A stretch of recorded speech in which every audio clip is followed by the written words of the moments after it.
Hello, right, this is Wavy Maths. This is the third video from the fraction series, and as you can see I'm trying to smile to make it more interesting, because at this point fractions can start to get a little bit tiresome. So what we're doing today is we're going to learn about mixed and improper fractions. How about that? That was better, wasn't it? More enthusiastic. So mixed and improper fractions. So basically here's a mixed fraction, 1 and a fifth. All right, let's start with the most obvious example, yeah, 1.5. So what does 1.5 mean? Well, 1.5, if you have 1.5 pounds, you have £1.50, don't you? You have £1 and 50p, which is like half. So if you say you have 1.5 pounds, what you really mean is you have £1.50. All right. Now, how many 50p's would that be? £1 plus 50p. Well, £1 is 2 50s, isn't it? So 1.5 pounds is actually the same as 3 50p's, and the 3 50p's is like an improper fraction, because you wouldn't normally say, oh, I've got 3 50p's, but if you wanted to just express it in terms of 50s, then you would say I've got 3 50p's, and that's kind of the same as fractions. So for example, if we have 1.5, what we could say we have is we could say we've got a half and another half, that's my 1, and we've got another half, which is our half. So in total we've got 3/2. So 1.5 is the same as 3/2. So the 1.5 is called a mixed. This is called a mixed fraction because it's got a whole part and a fraction part. All right, and the 3/2. So that's like saying I've got 3 50p's. I've got 3 halves. That is called. It's because we don't normally write it like that. It's called an improper fraction because it's not really a fraction, in the sense that we normally think of a fraction as being less than 1 out of a whole. So 3 halves is actually more than 1, isn't it? But it's still, we can still write it as a fraction, and it's useful to do that when you're doing things like multiplying fractions, adding fractions, and putting them in order. So if we look at an example of how we do it over here, we'll do this 1 1/5.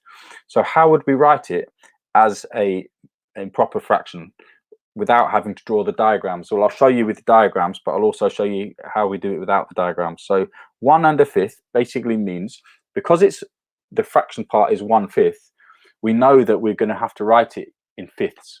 So we want to convert that 1 into fifths. So how many fifths make up a whole? Well, it's 5, yeah? Just like 2 halves makes up a whole, 5 fifths. So if we take our cake and we cut it into 5 pieces, then we're going to need all 5 of them to make the 1. So 1 is basically the same as 5 fifths. All right, so we can rewrite 1 1/5 as 5 fifths plus 1/5. All right, so we've got our 1/5 there. So in total, how many fifths have we got? How many? A fifth is a piece of cake when you cut it into 5. How many pieces have we got? Well, we've got 6, haven't we? So it's 6 fifths. Okay, 6 fifths, or 6/5 is another way of saying it. So that's how we can convert between a mixed and improper fraction. So what was the methodology that I did there? Just think again for a minute. Well, let me show you with another example. So another example would be 3 1/4. So we have 3 1/4. So because it's quarters, we're going to need the answer to be in quarters. So we need to know how many quarters that 3 is. Well, 3 wholes is going to be 4 quarters, another 4 quarters, and another 4 quarters. It's going to be 3 times 4, 12 quarters. Plus, we've got, don't forget, the 1 on its own. So we've got 12 quarters plus another 1 quarter there. So in total, it's going to be 13 quarters. Now, how could we have done that without drawing the diagrams? Well, you just do the 3 times 4. So it's the whole part. So here's the steps. All right. Step 1 is going to be the whole number. times the denominator. So by whole, we mean that piece. That's the whole part.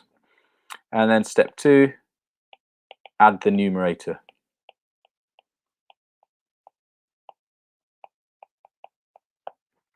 Now, what if we wanted to go the other way? So let's use a different example.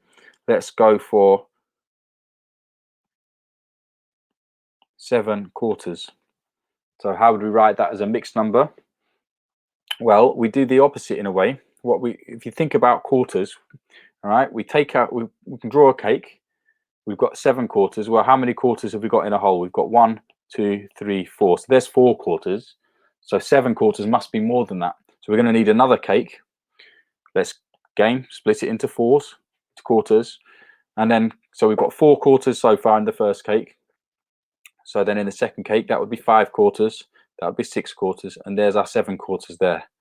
So it's actually 1 whole on the left plus 3 quarters left on the right hand side. So 7/4 is the same as 1 3/4. So what are the steps for that? So we don't have to draw the diagrams. Well, the first step is to say how many of the denominator, how many 4s are in 7. Okay, so how many of the denominator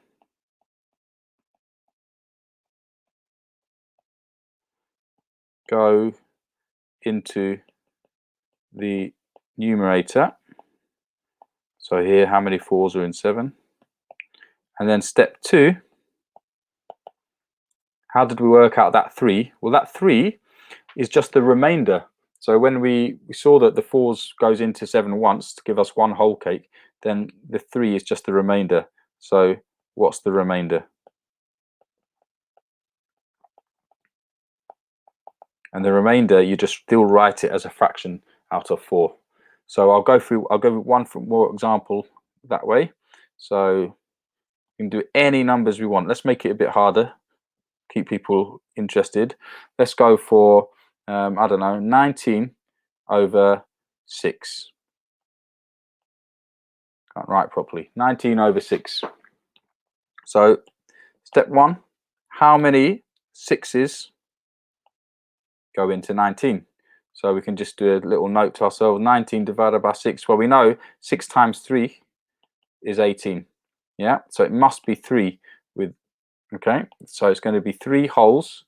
And then the remainder, what's the remainder? Well, if 6 times 3 is 18, that leaves us with 1. So it's 3 remainder 1. So it's going to be 3 and 1/6. So it's still sixths, because at the end of the day, this question is asking us about sixths. The answer is still going to be 3 wholes and 1/6 left over, because we've got 19/6. So that remainder 1 is a sixth. Okay, by sixth, I mean a piece of cake when it's been cut into 6 pieces. So that's how you do mixed and improper fractions. Hope you are still with us. Thank you.